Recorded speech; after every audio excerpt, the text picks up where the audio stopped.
Bonjour et bienvenue sur Thiam Maloba officiel. Merci pour votre confiance et fidélité. C'est toujours moi, votre humble serviteur Grady Mouya, autrement dit le fils de la promesse. C'est avec joie et plaisir que nous vous demandons de suivre le direct de la RTNC. Alors, portez-vous bien, au revoir et on se retrouve à très bientôt. Heureux de vous retrouver dans le cadre de ces rendez-vous hebdomadaires qui revient sur les grandes décisions du Conseil des ministres. Le week-end dernier, c'était la 78e réunion du Conseil des ministres qui s'est focalisée sur plusieurs points, notamment l'audition du rapport de Madame la vice-première ministre, ministre de l'Environnement, qui a fait les points de la participation de la République démocratique du Congo à la conférence cadre des Nations Unies qui s'est tenue à Sharm el-Sheikh en Égypte. Mais bien avant d'ailleurs que je ne revienne sur les grandes lignes du Conseil des ministres du vendredi passé, je voudrais aborder, aujourd'hui vous avez suivi que suivant le programme qui a été tracé au terme du communiqué de Luanda, les débuts des discussions avec les groupes armés aujourd'hui à Nairobi. Nous aurons l'occasion de revenir tout à l'heure sur l'allocution du président de la République à l'ouverture de ces travaux. Vous avez tous observé qu'il s'observe une relative accalmie sur toutes les lignes de front, conformément à ce qui a été dit au mini-sommet, même si des rapports qui nous parviennent renseignent quelques mouvements dans les zones occupées par les M23. Nous continuons de suivre la situation et tout de suite, je tiens à rappeler que pour nous, les M23 ne participera pas aux discussions de Nairobi tant qu'ils n'ont pas libéré ou évacué les localités qui sont occupées conformément à ce qui a été convenu à Luanda. Et donc, le dernier conseil de ministres s'est focalisé sur plusieurs points, notamment dans la communication du président de la République, la question relative à la migration à la télévision numérique terrestre, TNT. Le président de la République est revenu sur la nécessité pour nous, en tant que ministère des tutelles, de parachever ces processus qui a connu beaucoup de difficultés à ses débuts parce que visiblement depuis 2015, nous ne sommes pas tous conformés à ce que cela prévoit pour nous permettre d'avoir des chaînes qui quittent l'analogique pour muter vers les numériques où les moyens à mettre en œuvre sont moins lourds que les moyens que l'on mettait en œuvre pour le numérique, pour l'analogique, mais il y a eu visiblement des difficultés dans la compréhension de cette réforme, mais aussi une question d'accessibilité. Nous sommes en train de travailler avec les collègues du gouvernement, notamment pour voir comment on mettra à disposition des décodeurs pour ceux qui ne disposent pas des télévisions intelligentes qui comptent des décodeurs incorporés pour leur permettre de suivre les chaînes sur le numérique. Mais bien au-delà de ça, il y a un programme d'assainissement qui a commencé et qui est fini.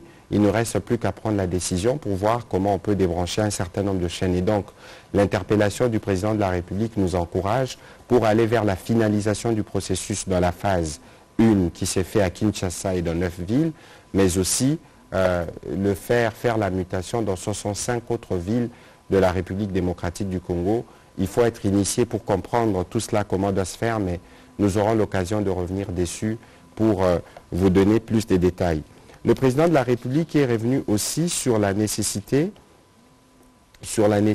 pour toutes les entreprises publiques de faire appliquer le régime général de sécurité sociale pour tout ce qui concerne l'accès des soins de santé et un besoin pour nous, tout comme de ma collègue de l'Emploi et Travail, d'expliquer. Nous aurons l'occasion sûrement de revenir avec elle au cours d'un briefing pour expliquer pourquoi c'est si important que la loi fixant les règles relatives au régime de la sécurité sociale puisse donner tout son pouvoir et améliorer les vécus quotidiens de compatriotes.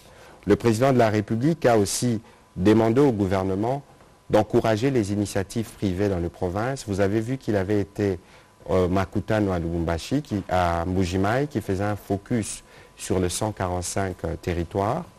Mais aussi au Congo central où il a participé à une initiative similaire. Le président de la République a donc exhorté le Premier ministre et tous les membres du gouvernement à travailler avec les gouverneurs de province pour à la fois améliorer les climats des affaires et encourager les entrepreneurs locaux dans nos différentes provinces pour que les développements puissent partir de cette partie du pays. À son tour, le Premier ministre avait donc eu l'occasion de saluer les avancées diplomatiques, notamment à travers les communiqués du mini-sommet de Luanda. Et donc il a tenu à féliciter les présidents de la République parce que vous voyez qu'aujourd'hui, nous connaissons de progrès par rapport à la situation que nous connaissions avant ces sommets. Il est revenu aussi sur les résolutions que nous avons fait passer quand nous avions à Djerba assisté aux différentes réunions de la francophonie, où on a rappelé la nécessité pour tous d'observer l'intégrité territoriale de la République démocratique du Congo et d'œuvrer en synergie pour mettre fin à la question de la violence et des groupes armés. Et puis c'était des points d'information. On est revenu notamment sur la hausse des statistiques de Covid-19 et la nécessité pour nous tous de prendre des précautions. Il y a une 6e vague qui est en cours, même si elle est de faible intensité, mais dans la perspective des fêtes des fins d'année qui constituent des moments des retrouvailles familiales, il y a lieu que chacun de nous puisse faire attention. Donc, observance des gestes barrières, vaccination pour ceux qui ne le sont pas encore, et pour ceux qui ont besoin de booster leur vaccin, nous vous le conseillons vivement. Et donc, parmi les autres points qui ont été abordés durant ce Conseil de ministres, figure justement le point qui va faire l'objet de notre discussion centrale de ce soir, relatif à la participation de la République démocratique du Congo à la conférence des partis à Sharm el-Sheikh en Égypte.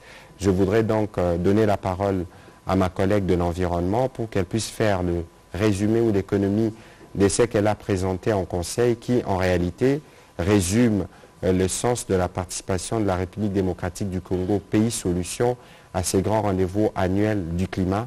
Madame la vice-première ministre, vous avez la parole. Oui, merci beaucoup, monsieur le ministre, porte-parole du gouvernement, et pour cette opportunité à travers nos médias pour en fait rendre compte à la population de ce qu'a été la COP 27. Avant toute chose, je tiens d'abord à saluer, à féliciter le leadership climatique du chef de l'État qui n'est plus à démontrer, ainsi que le Premier ministre et chef du gouvernement, parce que ça faisait quand même des années. La RDC était totalement absente dans les discussions autour du climat, alors que notre potentiel environnemental devait normalement naturellement nous mettre dans cette situation-là. Et la preuve, c'est que pour la première fois dans l'histoire de l'humanité, depuis que les COP existent, nous avons pu organiser à Yangambi, du 5 au 7 septembre, la pré-COP des scientifiques, parce que nous avions obtenu aussi la possibilité d'organiser du 3 au 5 octobre la pré-COP des ministres, parce que les pré-COP s'organisent à travers le monde, mais en ce qui concerne les scientifiques, c'était la première fois. Et nous l'avons organisé en toute souveraineté, c'est-à-dire ça a été pris en charge totalement par le gouvernement congolais avec nos maigres moyens, mais vous avez vu des impacts, comment ça a eu. Alors, notre participation à la conférence de la Convention cadre des Nations Unies sur les changements climatiques, la 27e conférence en Égypte, a été aussi un autre moment très important. Je dois souligner que autant au niveau international, il y avait des objectifs de cette COP 27, nous aussi, au niveau interne, nous avions nos objectifs. Au niveau international, prenons le cas de la présidence égyptienne, la COP 27 a été un moment important comme objectif, l'urgence d'honorer les engagements climatiques pris depuis Rio de Janeiro en 1992 jusqu'à Glasgow. Donc de 1992 jusqu'à l'année dernière, en 2021, nous devions absolument, au niveau international, tous les pays du monde, appliquer et mettre en œuvre les engagements que nous avons pris. La deuxième chose, c'était rehausser donc le niveau des ambitions climatiques pour atteindre l'objectif de limiter le réchauffement de la planète, la moyenne en dessous de 2 degrés, donc à 1,5 degrés Celsius. C'est un engagement global. Peut-être s'il y a des questions, on pourrait répondre. Ça, c'était les deux objectifs au niveau international. Mais pour nous, comme pays solution, République démocratique du Congo, nous avions 5 objectifs de notre participation et donc nous allons nous évaluer par rapport à ces objectifs. Premièrement, nous devions consolider le leadership environnemental et climatique de la RDC en tant que pays solution à la crise climatique. Parce que si nous avions présenté cela en 2021, l'année passée. Peut-être les autres pays étaient dans la surprise. Nous avons expliqué pourquoi nous sommes pays solution. De cette époque, donc de l'année dernière jusqu'à aujourd'hui, c'était maintenant la consolidation de cette position-là. Deuxièmement, vendre une image positive du pays à travers notamment le pavillon RDC. Parce que dans ce genre de conférences, lorsqu'on y va, on a des pavillons. Vous allez montrer les échantillons en fait de ce que vous avez comme potentiel et ce que vous avez déjà effectué comme action ou alors les ambitions par rapport à l'activité, c'est-à-dire la lutte contre le réchauffement climatique. Troisième objectif, c'était participer activement à défendre les positions de la RDC aux négociations. Parce qu'il y a une série de négociations. Au début, il y a les segments de haut niveau, des chefs d'État, etc. Après, il y a des ministres suivis des négociations de tout ce qui concerne les thématiques du climat. Et quatrième objectif pour nous, c'était contribuer au renforcement de l'intérêt de la communauté climatique internationale sur les bassins du Congo. Parce que nous parlons de la RDC, c'est vrai, mais la RDC se trouve au sein du bassin du Congo. Et le bassin du Congo a tout le temps été ignoré, au-delà du fait que le bassin du Congo joue un grand rôle face aux enjeux du climat. Et enfin, le cinquième objectif pour notre pays, c'était tisser des partenariats susceptibles d'appuyer la RDC dans sa vision des pays solutions à la crise climatique. Donc, j'ai voulu présenter ces objectifs. Peut-être, si je peux continuer en attendant les questions. Alors, donc, lors des négociations proprement dites et qui ont commencé du 9 jusqu'au 20 novembre, les négociations ont tablé sur l'adaptation, l'atténuation, les pertes et préjudices ou pertes et dommages liés aux impacts du changement climatique. La question de la finance climat est revenue sur la table, le transfert des technologies, le bilan mondial, la décision principale de la COP27 et l'organisation de la COP27. Alors, relatif aux questions d'adaptation, il y a eu des promesses. Là, je suis dans les résultats que nous avons obtenus. Il y a eu des promesses évaluées à environ 230 millions de dollars destinées à renforcer l'adaptation d'ici 2030, la résilience donc des personnes et des communautés les plus vulnérables au changement climatique, c'est-à-dire leur donner la capacité de s'adapter à la nouvelle donne du climat, laisser les habitudes que nous avions, les activités polluantes, les habitudes qui ne protègent pas l'environnement. Alors il faut des moyens pour le changement des comportements, le changement des procédés nécessite des moyens. Donc on a obtenu une promesse de 230 millions de dollars d'ici 2030.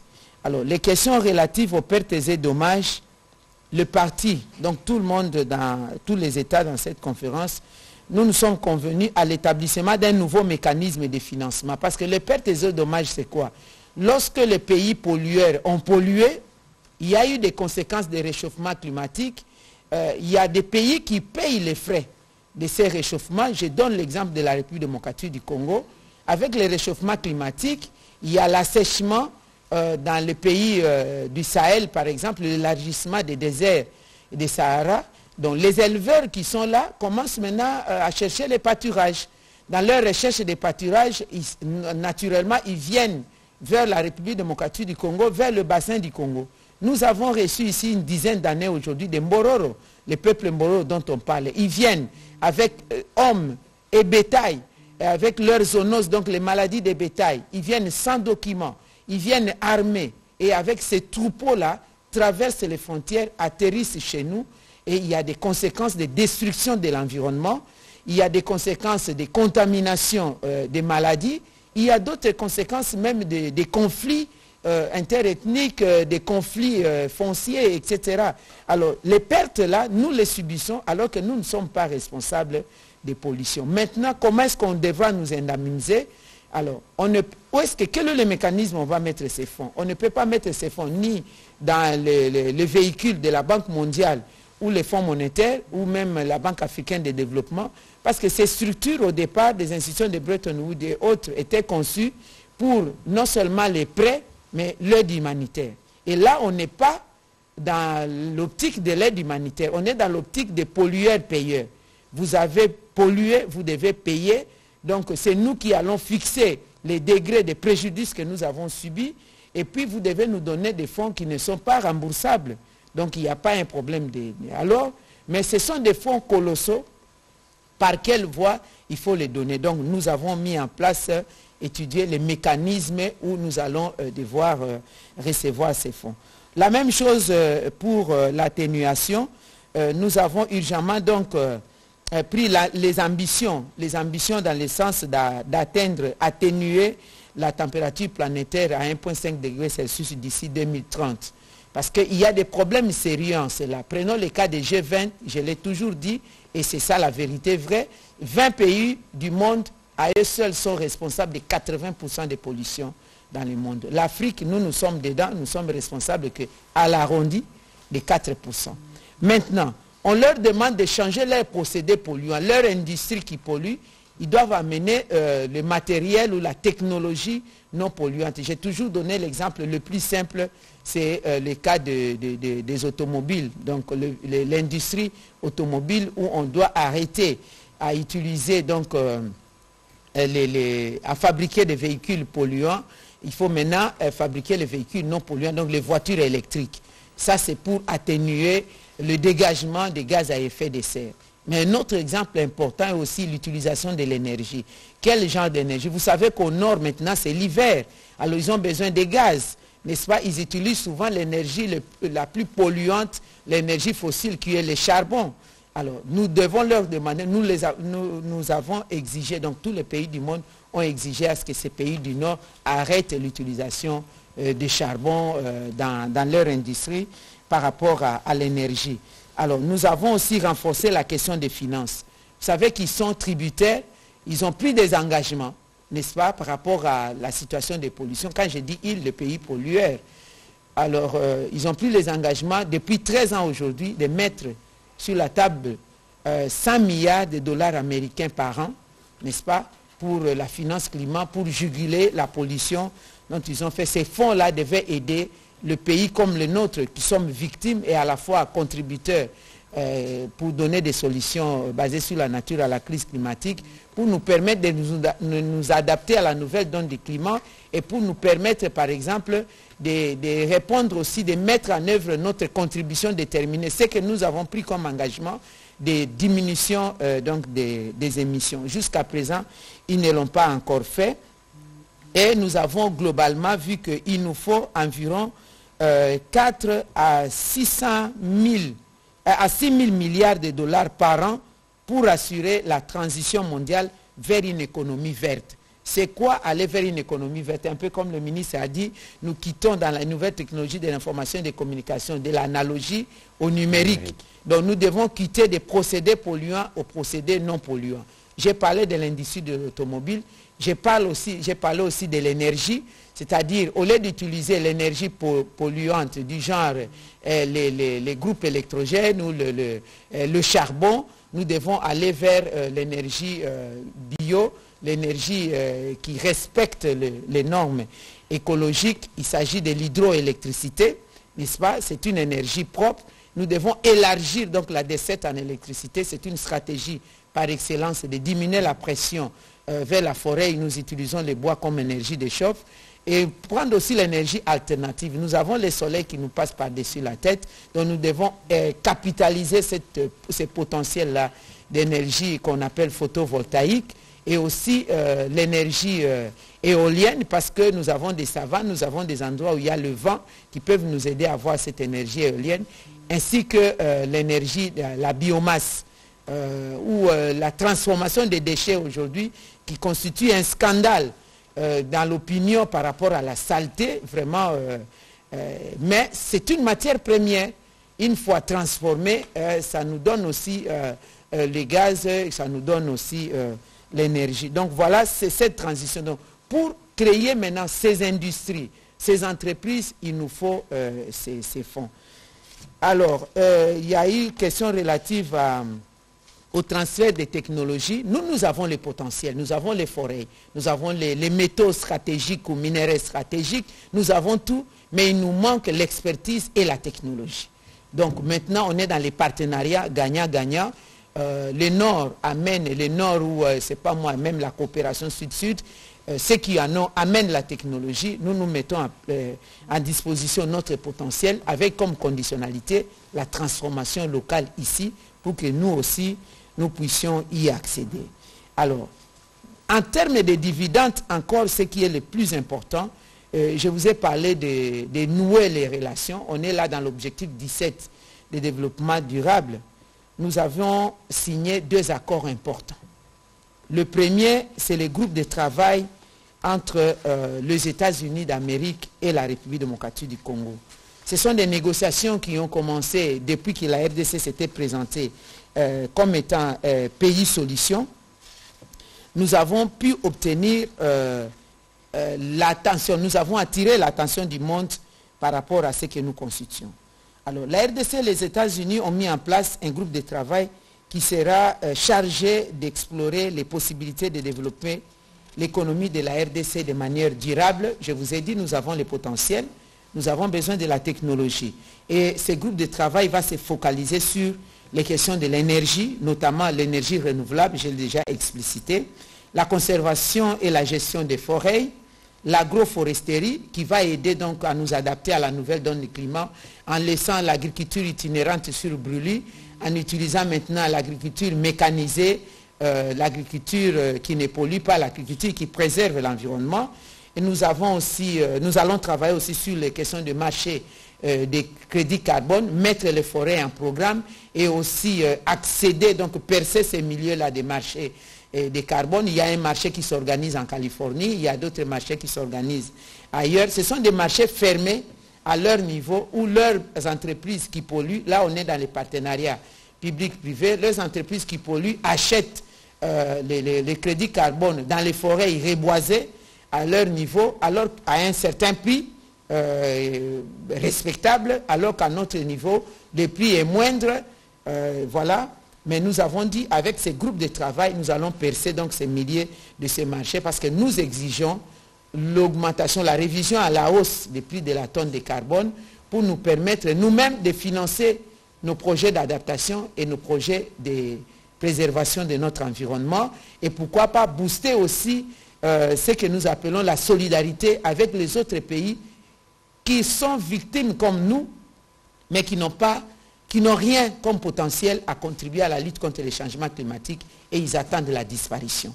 C'est comme les pays insulaires, par exemple. Il y a aussi la question de l'agriculture, les systèmes agroalimentaires, parce que les États-Unis sont dans les Food for the Future et l'écotourisme, la transformation locale de nos ressources naturelles, le soutien diplomatique à tout ce que la RDC est en train d'organiser, parce que là aussi, parfois ça nous manque, la RDC, ses poumons à parler, il y a la sourde oreille parfois dans des situations importantes ou des questions importantes qui nous préoccupent. Nous devons avoir aussi ce soutien diplomatique. N'oubliez pas que les États-Unis, ils sont des pays pollueurs aussi, ils ont un devoir à encadrer, à accompagner un pays qui donne la réponse face aux enjeux du climat, mais aussi c'est un pays qui a jusqu'à ce jour un droit de veto au Conseil de sécurité des Nations Unies. Alors, nous avons signé un autre accord important entre l'Indonésie, le Brésil et la République démocratique du Congo. Ça, c'était quelque chose qui devait se faire depuis longtemps parce que de manière tout à fait naturelle, nous sommes dans le même hémisphère, nous avons le même défi, nous avons le même potentiel, le même avantage. Je pense qu'il était grand temps pour que nous puissions parler le même langage. Le Brésil a le lead en termes d'espace dans le bassin de l'Amazonie. La RDC a le lead aussi en termes d'espace et du potentiel dans le bassin du Congo. Il en est de même pour l'Indonésie. Donc la coopération va s'activer autour des forêts tropicales et l'action du climat, le renforcement de l'influence donc de ces 3 États dans les négociations du climat parce qu'il faut peser dans les négociations, la recherche des bénéfices appropriés au regard des contributions des forêts tropicales humides dans la lutte contre les changements climatiques. Parce que j'ai parlé des forêts, parmi les résultats obtenus, en tout cas dans la décision finale de la COP 27, parce que durant toute la discussion, les questions des forêts n'étaient vraiment pas considérées.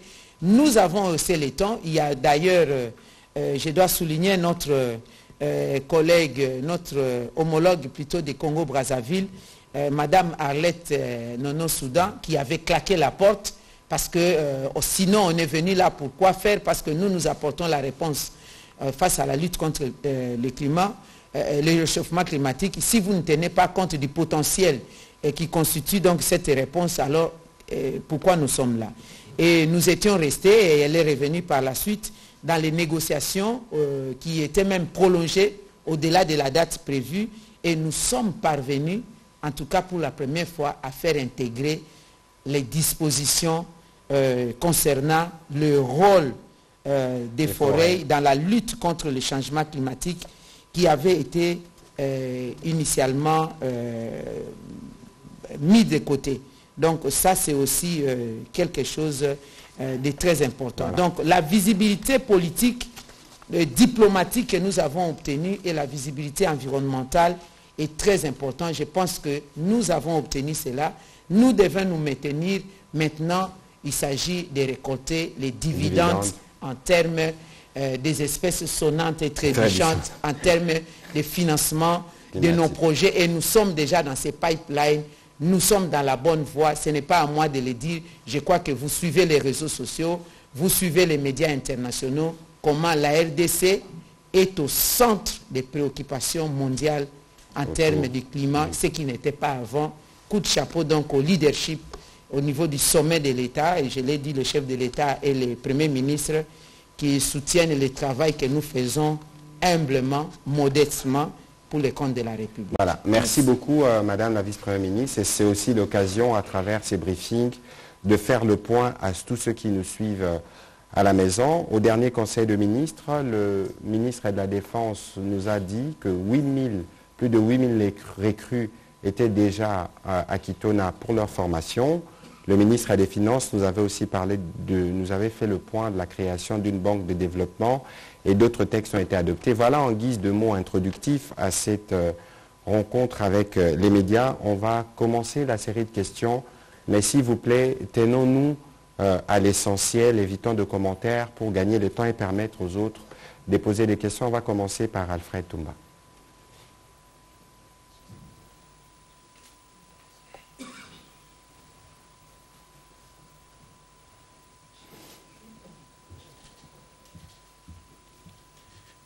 Merci beaucoup, Monsieur le Ministre. Merci beaucoup, Madame la VPM.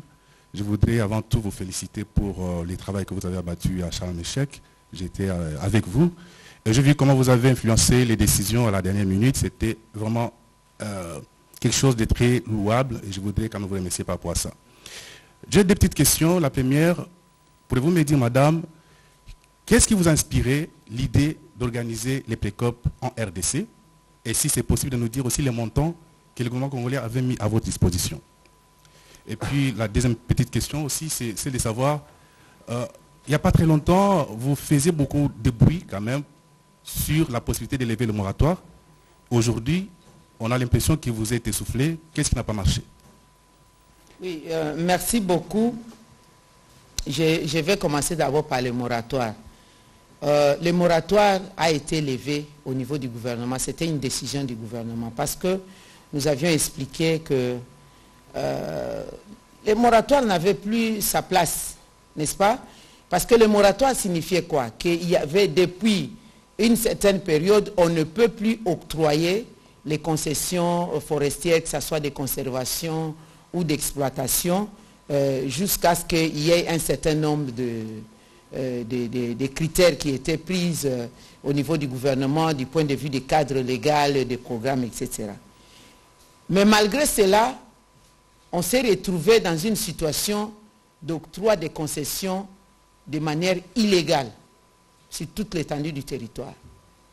Lorsque nous avions levé les moratoires, ce n'était pas parce qu'on voulait brader nos forêts, c'était pour mettre maintenant en place des mesures plus coercitives qui dépassent les moratoires qui étaient devenus, qui étaient tombés caduques en fait par l'effet des réalités du terrain. Et les partenaires n'ont pas compris. Il y a certains partenaires de la société civile qui ont crié à gauche, à droite que la RDC avait en fait ouvert la voie au bradage des forêts de la République. Mais nous avons prouvé le contraire. Je crois qu'ils se sont tus. justement parce que nous avons contrôlé, investigué. Il y a eu aussi le rapport de l'IGF qui nous a aidés et les investigations au niveau du ministère de l'Environnement. Nous sommes parvenus à suspendre les différentes concessions forestières qui, selon les éléments à notre disposition, étaient octroyées de manière illégale. Et cette suspension nous a permis de consolider des concessions forestières environ, je crois c'est 33 millions d'hectares, 33 millions d'hectares qui sont environ un peu l'espace de la Belgique plus 3 millions d'hectares. Donc c'est maintenant récupéré au niveau de la République démocratique du Congo. Et nous avons mis en place la commission de révisitation de tous les contrats, les concessions, que ce soit d'exploitation ou de conservation. Si nous trouvons des failles qui énervent la loi, et nous n'allons pas hésiter de retirer purement et simplement ces contrats, c'est alors que la République va devoir les réattribuer à des gestionnaires qui vont respecter la loi, et nous allons plus vers la conservation parce que nous avons des objectifs 30-30 à respecter, la conservation de plus ou moins 30% de nos forêts, et de notoriété publique aujourd'hui qu'un arbre debout est plus important qu'un arbre couché en termes de marché, crédit carbone et par rapport aux dividendes de la population. Alors, si je reviens à la question de dire pourquoi nous avons tenu à organiser la pré-COP, je crois que je l'ai déjà répondu. Nous étions longtemps absents de discussions autour du climat, alors que nous avons la réponse mondiale. Le monde est en train de brûler. Les scientifiques nous ont dit clairement que la réponse, la thérapie à donner, là, c'est la réponse est basée sur la nature. Première des réponses, les forêts. Ce sont les forêts qui absorbent les pollutions pour nettoyer l'atmosphère et nous redonner le souffle de vie. C'est une question vitale de toute l'humanité. Deuxièmement, on nous a dit qu'il faut changer de procédés, quitter des procédés polluants aux procédés non polluants. Là, il faut une nouvelle technologie et on a besoin de matières premières. Ce sont des métaux stratégiques que nous avons dans notre pays. Donc nous constituons la réponse. Comment on peut être du reste? Nous devions absolument rentrer dans ces discussions-là au niveau international, discussions des climats, et présenter qu'est-ce que nous avons, qui nous sommes, notre avoir et notre être pour valoriser au marché donc international en cette matière. La meilleure façon de ramener les projecteurs du monde pour la République démocratique du Congo, nous avons tenté à la COP 26 pour la première fois utiliser les autres médias, encore que les nôtres n'étaient pas accrédités. Vous n'étiez pas là. Non, vous n'étiez pas accrédité à l'intérieur de la salle. Vous étiez là tout autour. Ça, je dis vrai, parce que c'est moi qui ai donné les accréditations. On n'a pas eu droit de citer directement. Alors, la meilleure façon d'amener les projecteurs du monde, c'est d'abriter ces travaux. Donc, avec les travaux de la pré-COP, la COP est organisée par l'Égypte, qui avait déjà gagné cette position plusieurs années avant, comme maintenant la COP 28, c'est déjà connu dans le monde entier que ça sera des Émiratis, donc ça sera aux Émirats Arabes Unis. On ne peut plus venir demander quoi que ce soit, c'est comme un peu la Coupe du Monde, c'est programmé déjà à l'avance, c'était en République démocratique du Congo. Donc nous avons réuni, on a fait une première, la réunion des scientifiques pour nous donner les données réelles de notre capacité d'agir face aux enjeux du climat, quel est le rôle de nos forêts réellement, qu'est-ce que nous devons faire par rapport à nos tourbières. Nous les avons réunis pour la première fois, ça n'a jamais existé dans le pays du monde, à Yangambi, sur terrain, là où il y a la réserve, la biosphère de Yangambi. Nous avions eu plus de 100 experts scientifiques venus du monde entier, y compris les experts des renoms en matière du climat. Je peux me permettre de citer le professeur Lewis, qui a découvert les tourbières. Ils sont venus là, sur terrain. Ça, c'était important. Alors, on a eu tous les projecteurs du monde. Et nous avions eu maintenant la réunion des ministres. Je m'attendais à l'accréditation, à la confirmation de 50 ministres, 50 chefs de délégation. Ils en ont eu plus de 80 chefs de délégation. Donc, le monde était ici au Palais du Peuple à Kinshasa, en termes de responsables qui prennent des engagements du climat. Les Nations Unies, le secrétaire général adjoint des Nations Unies était ici, le secrétaire exécutif de la Convention cadre des Nations Unies pour le climat était ici, le président de la COP 26 était ici, et le président de la COP 27 de l'Égypte, avec lequel on a travaillé en partenariat. Tous les projecteurs du monde en termes de presse internationale étaient ici, et c'est passé en direct dans le monde entier, merci à la RTNC. C'est passé en direct. Non seulement la RTNC a fait passer, il y a la télévision égyptienne par exemple. Tout le monde arabe qui ne connaissait pas le Congo a connu le Congo et c'était une opportunité. C'est pourquoi le président de la République aujourd'hui est débordé des invitations et débordé des demandes à l'écouter sur la donne du climat. C'est pourquoi vous avez vu qu'il y a eu donc cet attrait des autres pays à signer des accords. Je me suis limité parce que si je dois faire le briefing, j'ai pris le plus important des accords. Donc on est allé dans beaucoup de détails. Il y a même des privés qui sont déjà venus à l'avance nous dire en termes de crédit carbone, ils attendent que nous mettons les forêts en programme. Ils vont même préfinancer pour acheter des crédits carbone de quelques années antérieures et de quelques années à venir. Ça, c'est quelque chose de très important. La balle est maintenant en République démocratique du Congo. J'étais au Parlement pour modifier la loi portant principes fondamentaux relatifs à la protection de l'environnement, y inclure la donne donc, de la taxe carbone et aussi la mise en place de l'autorité de régulation du marché des crédits carbone parce qu'il nous faut un cadre légal et juridique pour que le gouvernement puisse travailler dans les normes. Alors, vous voulez parler en termes de budget. Je ne peux pas vous donner tous les détails du budget parce que c'est vrai, le gouvernement s'est engagé, mais nous sommes allés à Yangambi, on n'avait pas un seul rond du gouvernement parce que le décaissement a pris du temps. Nous étions obligés de préfinancer, après dans les cas des partenariats publics-privés. Alors nous sommes encore dans l'exercice de ces préfinancements et des transactions bancaires. Par exemple, je peux juste vous dire que les virements des transactions bancaires, des fonds qui devaient d'abord venir de la Banque centrale à la Robank, de la Robank à notre banque intermédiaire du ministère de l'Environnement, ils devaient d'abord renvoyer à une banque, comment on appelle ça, banque correspondante et tout. Ça nous a pris de 420 000 $ que des transactions bancaires. Donc voilà, je ne sais pas vous donner les détails. L'IGF m'attend au moment opportun quand je vais finir mon rapport. Il n'a qu'à venir. Vous savez comment je suis méticuleuse en termes de gouvernance. Tout à fait. Voilà. On va prendre la question de Mme Christiane Ekambo et on prendra la question de Dadi Songozo après. Merci, Excellence. Ma question s'adresse à Madame la ministre de l'Environnement. Vous avez beaucoup parlé des forêts et même, vous l'avez dit ici, que vous avez eu du mal à un moment donné de faire valoir la voix de la RDC en ce qui concerne la forêt. Mais on sait une chose, que la guerre de demain, c'est la guerre de l'eau. Je pense que vous le savez. Et ici, nous avons le bassin du Congo. Moi, je voudrais poser la question de savoir où est la place du Congo, de la RDC à partir du moment où le Fonds bleu est dirigé plus par le Congo-Brazza, on ne sent pas la place de la RDC. Une autre question, c'est quand vous parlez de l'agriculture mécanisée.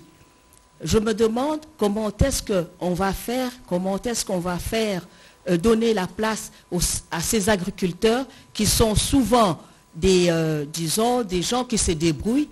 Je vois par exemple dans l'arrière, dans les cités semi-rurales comme à Kimwenza, où il y a la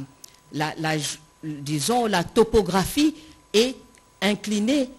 Et est-ce qu'on aura les moyens d'utiliser des machines pour faire opter pour cette forme d'agriculture? Oui, merci beaucoup, madame. Vous avez parlé des difficultés de faire intégrer les forêts dans les décisions finales, parce qu'il y a des incidences. Vous savez, face aux pollueurs, ils savent qu'ils ont pollué et que les forêts constituent une solution. quand eux-mêmes entrent dans l'engagement de dire que oui, les forêts constituent une solution, ce sont les forêts qui absorbent les pollutions dont nous sommes responsables. Il y a des incidences en termes financiers. Donc c'était la finalité qui faisait peur. Ce n'était pas qu'on ne comprenait pas la valeur des forêts, c'est la finalité. Donc c'est pour acter noir sur blanc que, ah bon, vous avez pollué, vous avez reconnu, donc vous allez payer. Alors calculons les forêts séquestrent combien de tonnes de carbone par an et puis payer à ces pays-là. Donc le problème c'était au niveau, il y avait plus la vision de l'aboutissement de l'incidence financière. Mais comme il n'y avait pas d'autres arguments, il n'y avait pas d'autres moyens, il n'y avait pas d'autres solutions que de les intégrer, nous sommes parvenus à les faire passer. Vous avez parlé du fonds bleu du bassin du Congo. Vous dites que le leadership, c'est plus la République du Congo, c'est normal. La République du Congo ne travaille pas pour elle. Je vous informe que lors de la COP de Marrakech, le pays africain ont confié, donc le bassin du Congo, ces États ont confié la responsabilité de la commission climat du bassin du Congo au président Denis Sassou Nguesso pour prendre ses leads. Ce sont ses pairs, y compris nous lui avons confié cela. C'est vrai que nous, on était absents à un certain niveau, mais c'était une décision de lui confier. Donc lui, le rôle qu'il joue, il ne le fait pas pour lui, il le fait pour le bassin du Congo. Voilà pourquoi, moi aussi, j'ai reçu des instructions claires et précises du gouvernement de la République pour porter haut le flambeau du fonds bleu du bassin du Congo, dont la gibecière est encore vide à ce jour. Parce que je parle Congo, République démocratique du Congo, je parle du bassin du Congo. Je crois que je l'ai souligné. Et c'est un devoir pour la RDC, étant donné que nous avons 60% de ces forêts du bassin du Congo. Vous avez parlé de l'eau. L'eau a sa place. D'ailleurs, la République démocratique du Congo, à elle seule, a 10% des réserves mondiales des eaux douces. Nous avons aussi 52% des réserves des eaux douces de l'Afrique. Il y a des demandes des eaux. Je vous ai parlé des Mbororo qui viennent chercher les pâturages. On ne peut pas parler des forêts sans les eaux. Ce sont ces écosystèmes-là, entre l'eau et les forêts, qui font que les forêts font qu'il y ait la pluie, les écosystèmes hydriques, et la pluie fait que la forêt soit florissante. Donc on ne peut pas les oublier, nous sommes bien dedans. Parce que tout simplement, étant donné que l'Égypte fait partie des pays désertiques, et la question de l'eau a eu sa place avec d'autres pays, on ne pouvait pas nous aussi parler de la question de l'eau, ça serait de redite. Nous avons tout simplement rajouté maintenant la question des forêts. Voilà, je crois que j'ai répondu à toutes les questions. On va prendre la question de Dandy. S'il vous plaît, nous avons 20 minutes qui restent. Soyez courts et précis pour nous permettre de répondre au maximum de questions. Merci. La première question s'adresse au ministre porte-parole du gouvernement. Cette floraison de télévision en République démocratique du Congo, vous avez fait allusion à la télévision numérique terrestre.